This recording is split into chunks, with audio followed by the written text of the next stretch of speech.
আমরা জানতাম না যে আসলে আমাদের মত প্রকাশের একটা অধিকার আছে, আমাদের নিজেদের ভাগ্য নির্ধারণ করার অধিকার আছে। আমরা কি খাবো, কি পরবো, কীভাবে আমাদের দেশের পলিসি ঠিক হবে, এই বিষয়গুলো সম্পর্কে আমাদের অংশগ্রহণের সুযোগ আমরা কখনো পাইনি।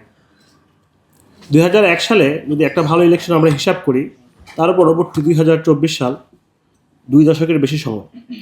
এই সময় বাংলাদেশে একটি সুষ্ঠু, অবাধ, গ্রহণযোগ্য নির্বাচন অনুষ্ঠিত হয়নি। অনেকে 2008 সালের ইলেকশনকে বিশুদ্ধতার মানদণ্ডে বিচার করতে চান। সেই ক্ষেত্রে আমার আপত্তি আছে। আপনারা জানেন যে 2008 সালের যে ইলেকশন, এটা হচ্ছে যে ইলেকশন ইঞ্জিনিয়ারিং এবং ইলেকশন মেকানিজমের একটি উৎকৃষ্ট রোল মডেল, যে এইভাবে সূক্ষ্মভাবে কারচুপি করে ইলেকশন ইঞ্জিনিয়ারিং করে একটা বায়াস গভর্নমেন্ট সৃষ্টি করা যায়। যার উদাহরণ দেখা যায় 134টার উপরে কেন্দ্রে যে প্রাপ্ত ভোট, যে ভোটটা কাস্ট হয়েছে তার পার্সেন্টেজ 100%-এর উপরে। এছাড়াও আরও অনেক কেন্দ্র আছে যেগুলা কোনোভাবেই গ্রহণযোগ্য না, যে একটা কেন্দ্রে ভোটার আছে 100 জন, ভোট দিয়ে গেছে 140 জন, 150 জন। সো 2008 সালের ইলেকশনকে ডিজিটালাইজ করা এবং পাশাপাশি বৈধ ইলেকশন বলার কোনো সুযোগ নেই। আমরা দেখে থাকি যে কোনো জাতীয় নির্বাচন যখন সামনে আসে, আমাদের যেসব রাজনৈতিক দলগুলো থাকে তারা বিভিন্ন রকমের কথার ফুলঝুরি দেয়, তারা চটকদার এবং মানুষ যাতে আকর্ষিত হয় এইরকম কিছু ইশতেহার মানুষের সামনে ঘোষণা করে। আসলে এরকম চটকদার ইশতেহার যদি সাময়িকভাবে ভোট টানতে সহায়তা করে, কিন্তু লং টার্মে, লং রানে আমাদের দেশের ডেমোক্রেসিকে সুপ্রতিষ্ঠিত করার জন্য আসলে কোনো ইফেক্টিভভাবে ভূমিকা রাখে না। গত দুই দশকের আমাদের জেনারেশনাল যে চেঞ্জ হয়েছে, প্রজন্মগত রূপান্তর হয়েছে, এর কারণে আমাদের এই তরুণ প্রজন্ম মারাত্মকভাবে সচেতন।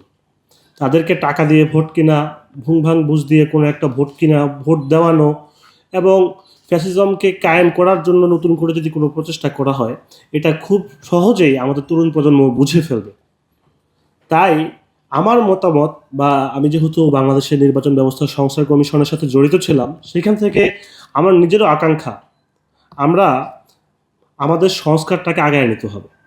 তবে এই সংস্কারকে স্থায়ী রূপ দেওয়ার জন্য রাজনৈতিক দলগুলার সদিচ্ছা অনেক বেশি প্রয়োজন। যদি রাজনৈতিক দলগুলো মনে করে যে আমরা সো কল্ড ট্র্যাডিশনাল পলিটিক্সের মধ্যেই থাকব, তাহলে কখনোই আমরা এই যে আমাদের চিরাচরিত্রের ধারা, সেখান থেকে বের হইতে পারবো না। তাই আমাদেরকে রাজনৈতিক দলগুলোর উপরে প্রেশার ক্রিয়েট করতে হবে, তাদের ইশতেহারে এমন কিছু বিষয় নিয়ে আসা যেগুলো আসলেই পরিবর্তনের জন্য কাজ করবে। শুধুমাত্র কোনো ফ্যামিলি কার্ড, 10 টাকা কেজি চাল বা এরকম কোনো কিছু, বা এমন কোনো চটকদার বিজ্ঞাপন বা ইশতেহার না দেওয়া যার কারণে মানুষ শুধুমাত্র আকর্ষিত হয় কিন্তু দেশ উপকৃত না হয়। আমাদের আগামী নির্বাচনের ইশতেহারে গণতন্ত্র এবং নির্বাচন সংস্কার, এই বিষয়টা অনেক বেশি ইম্পর্টেন্ট।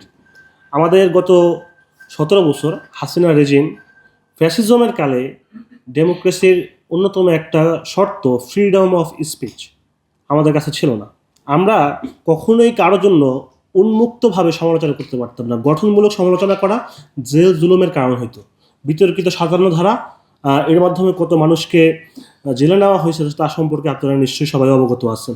তো আমাদের গণতন্ত্রকে সুসংগত করতে আমাদের সর্বপ্রথম আমাদের যে ব্যুরোক্রেসি, আমলাতন্ত্র, এই আমলাতন্ত্রের ভিতরে যে দলীয়করণ, দলীয় প্রভাব বিস্তারকরণ, এই জিনিসটা থেকে বের হয়ে শুধু পার্টিকে সার্ভ না করে এমন একটা আমলাতান্ত্রিক ব্যবস্থা গঠন করতে হবে যারা পার্টিকে সার্ভ না করে দেশকে সার্ভ করবে, এবং এরা কখনোই কোনো অবস্থায় দলের প্রতি বায়াসড হবে না।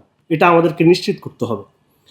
আমাদের আরেকটা বড় সমস্যা হচ্ছে আমাদের দেশের যে অভ্যন্তরীণ ক্রয় হয়, টেন্ডারগুলো হয়, উন্নয়ন প্রকল্পগুলো হয়, এগুলোর ভিতরে কোনো ট্রান্সপারেন্সি থাকে না, কোনো স্বচ্ছতা থাকে না।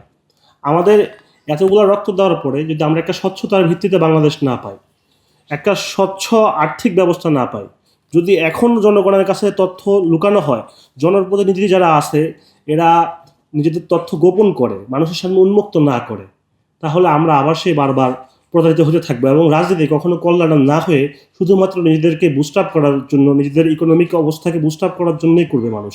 দেশের কল্যাণের জন্য মানুষ রাজনীতি করবে না।